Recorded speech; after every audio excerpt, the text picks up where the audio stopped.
কেউ কি কথা বলবেন? কেউ কি কথা বলবেন? রমেশ কুমার জাজু এন্ড পবন কুমার জাজু বলে কেউ আছেন এখানে? ঠিক এখানেই এই কেয়ারওয়েল অ্যাভিয়েশন ইন্ডিয়া প্রাইভেট লিমিটেডের অফিস। এই কেয়ারওয়েল অ্যাভিয়েশন থেকে অভিষেক বন্দ্যোপাধ্যায়ের বিমান ভাড়া দেওয়া হতো, যার খরচ দাওয়াল সবার আগে প্রকাশ করেছিল 100 কোটিরও বেশি। তৃণমূলের সর্বভারতীয় সাধারণ সম্পাদক অভিষেক বন্দ্যোপাধ্যায়ের চার্টার্ড বিমানে হিল্লি দিল্লি যাতায়াত নিয়ে সবার আগে ধারাবাহিক খবর প্রকাশ করেছিল দাওয়াল। ওই বিমান কোন সংস্থা থেকে ভাড়া নেওয়া হয়েছিল, কতবার যাতায়াত করা হয়েছিল এবং পরপর 2 আর্থিক বছরে খাতায় কলমে সেই কেয়ারওয়েল এভিয়েশন কোম্পানিকে কত টাকা দেওয়া হয়েছিল, সব তথ্যই সবার আগে প্রকাশ করেছিল দাওয়াল। যে খবরে আন্দোলিত হয়ে গেছিল আসল ও কালীঘাট মিলিয়ে তৃণমূলের 2 শিবিরই। ইতিমধ্যেই টিএমসির বা কালীঘাট টিএমসি যে 440 কোটির মতো অ্যাকাউন্টে টাকা ছিল, সেই টাকা কিন্তু ফ্রিজ করে দিয়েছে। আমরা কথা বলার চেষ্টা করেছিলাম যেখানে এই কেয়ারওয়েল অ্যাভিয়েশনের যে অফিস রয়েছে সেই অফিসে। এই অফিস রাধাবাজার কলকাতার মধ্যেই, এবং সেই অফিসেই পৌঁছে গিয়েছিলাম দাওয়ালের পক্ষ থেকে আমি এবং আমার সহকর্মী শুভম, এবং আমরা চেষ্টা করেছিলাম এখানে এসে কথা বলার জন্য, বেশ কিছু বিষয় নিয়ে জানার জন্য। কিন্তু এখানে যখন আমরা নক করলাম, প্রথমবার সিকিউরিটি বললেন যে এখানে কেউ নেই বলার মতো। তারপর একজন বললেন আপনারা দাঁড়ান, আমরা কথা বলবো। কিন্তু প্রায় 15 মিনিট 20 মিনিট হয়ে যায়, তারপরেও যখন দরজা খোলা হচ্ছে না, সেই সময় আমরা নক করি বারবার দরজায়, কিন্তু কোনো রকমভাবে আর রেসপন্স করা হচ্ছে না। এবার আপনাদের বলবো এই অ্যাভিয়েশনের সঙ্গে অভিষেক বন্দ্যোপাধ্যায়ের যে চার্টার্ড ফ্লাইট, তার সম্পর্কটা কোথায় এবং কেন এখানে ইডির অভিযান। খবরের সূত্র ধরে কেঁচো খুঁড়তে গিয়ে রীতিমতো এক আন্তর্জাতিক আর্থিক সুড়ঙ্গ পেয়ে গেল এনফোর্সমেন্ট ডিরেক্টরেট।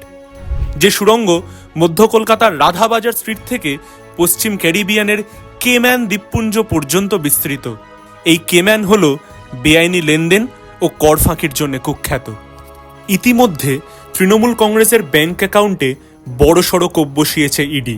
তৃণমূল কংগ্রেসের 3টি এইচডিএফসি ব্যাংকের অ্যাকাউন্টে থাকা 440.42 কোটি টাকা ফ্রিজ করেছে কেন্দ্রীয় তদন্তকারী সংস্থা। কলকাতার রাধাবাজারের কেয়ারওয়েল ও কেম্যান আইল্যান্ডসের কানেকশন নিয়ে ইডি জানিয়েছে, বেআইনি লেনদেন প্রতিরোধ আইনের 17(1)(a) ধারা অনুযায়ী এই বিপুল পরিমাণ টাকা ফ্রিজ করা হয়েছে। কলকাতা জোনাল অফিসের আধিকারিকরা কলকাতা ও সংলগ্ন এলাকার মোট 5টি জায়গায় ম্যারাথন তল্লাশি চালানোর পর এই পদক্ষেপ করেছেন। মূলত বিমান পরিষেবা ক্ষেত্রের সঙ্গে যুক্ত কেয়ারওয়েল গ্রুপ অফ কোম্পানিজের বিভিন্ন ঠিকানায় এই হানা দেওয়া হয়েছিল। কলকাতার লালবাজারের ঠিক পিছনে রাধাবাজার স্ট্রিটে এই কোম্পানির রেজিস্টার্ড অফিস। কেয়ারওয়েল এভিয়েশনের 2 ডিরেক্টর হলেন রমেশ কুমার জাজু ও পবন কুমার জাজু। ইডির অভিযোগ, এই কেয়ারওয়েল গ্রুপের মাধ্যমেই তৃণমূলের তহবিলের টাকা সুকৌশলে ঘোরানো হয়েছে। আর এই গোটা কিস্সায় যুক্ত হয়েছে ট্যাক্স হেভেন বা কর ফাঁকির স্বর্গরাজ্য হিসেবে পরিচিত কেম্যান দ্বীপপুঞ্জ। অবৈধ অর্থের উৎস গোপন করতে ও কর ফাঁকি দিতে 2023 সালে কেম্যান আইল্যান্ডসের একটি শেল কোম্পানি থেকে 17 লক্ষ মার্কিন ডলার অসুরক্ষিত ঋণ নিয়েছিল কেয়ারওয়েল এভিয়েশন। ইডি তদন্তে নেমে আর্থিক লেনদেনের যে খতিয়ান দিয়েছে তা অত্যন্ত চাঞ্চল্যকর। 2023 সালের এপ্রিল থেকে 2026 সালের জুন পর্যন্ত তৃণমূল কংগ্রেসের ব্যাংক অ্যাকাউন্ট থেকে প্রায় 160 কোটি টাকা কেয়ারওয়েল এভিয়েশন ইন্ডিয়া প্রাইভেট লিমিটেডের অ্যাকাউন্টে পাঠানো হয়। কেয়ারওয়েল এভিয়েশন পরে সেই টাকার একটি বড় অংশ, প্রায় 82.96 কোটি টাকা তাদেরই এক সদ্য গঠিত সহযোগী সংস্থার মাধ্যমে বাজারে ঘোরায়।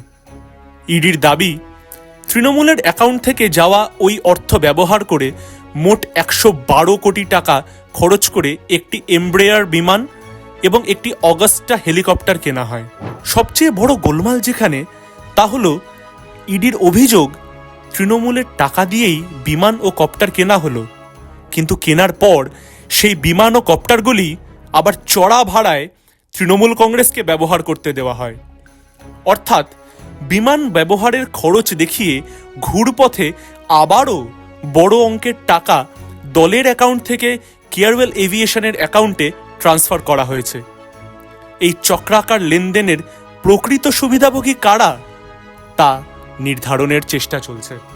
আমরা এতক্ষণ রাধাবাজার স্ট্রিটের যে বিল্ডিং, সেই বিল্ডিংয়ের ৫ম তলায় ছিলাম। সেখানেই এই কেয়ারওয়েল অ্যাভিয়েশনের অফিস, যে অফিসে কথা বলতে এসেছিলাম বেশ কিছু প্রশ্ন নিয়ে, কিন্তু সেই প্রশ্নের উত্তর কেউ দেওয়ার মতো জায়গায় নেই বা দিতে চাইলেন না। ক্যামেরায় শুভম ঘোষের সঙ্গে রফিকুল জামাদার, দাওয়াল,